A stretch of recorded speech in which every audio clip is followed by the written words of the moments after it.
Tun Kin. I really appreciate the way you lie and cheat strategically to international community about so-called Rohingya case in Myanmar. Now let me introduce myself. I am Tun Kin from Rakhine State. I am voluntarily working for Scholar Foundation, which focuses on educational development in Myanmar. Now I would like to tell to international community about the true story of proclaimed Rohingya situation in Myanmar, and I also would like to condemn the interview of Tun Kin, President of Bro UK, by providing solid facts, evidence, and reasons. Let me tell you that the interview by Tun Kin is totally nonsense because I have a reliable and solid facts, evidence, and reasons to prove that.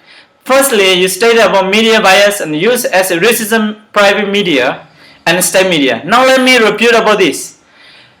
In Myanmar now, we have 33 private owned journals, and altogether we have 53 journals and a newspaper in Myanmar.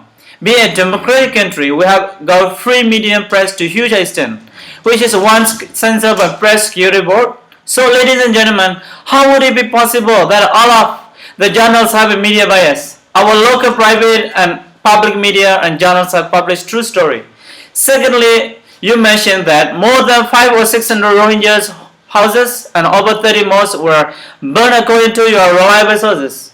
However, you can't tell the exact number of burned houses and mosques, so how would your information resource be reliable?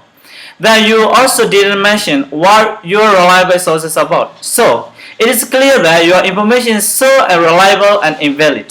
Thirdly, you stated that this is a planned violence by Rakhine racist group and President Tun Kin regime.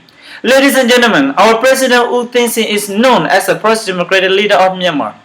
Our President Tun Kin regime has been trying for peace and stability in nation and development as well by cooperating with ethnic minority groups, doing ceasefire with armed groups since the day he became the President of Myanmar.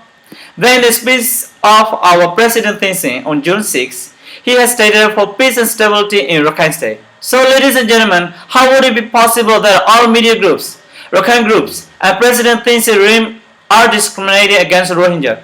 Do you think so? I don't think so. Fourthly, you use the term they to our government, so it is obvious that you yourself do recognize as a citizens of Burma. What I believe is that this is not their case, but our case.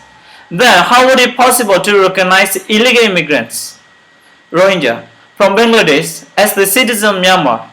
Rohingya are illegal immigrants from Bangladesh living in our land with the identification card. So it proves that Rohingya are not ethnic in Myanmar.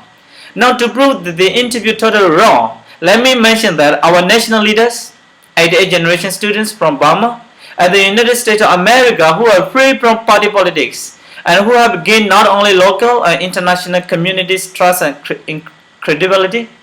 They have also officially stated or proclaimed that Rohingyas are not the ethnic of Myanmar with solid and valid historical information. They are only illegal immigrants from Bangladesh who are terrorists and have connection with Al-Qaeda. Finally, let me conclude this, ladies and gentlemen. Now it is reported that Rohingyas are fighting with the Myanmar military and Rakhine people by guns and bombs. We Myanmar citizens don't have such kinds of weapons in our hands.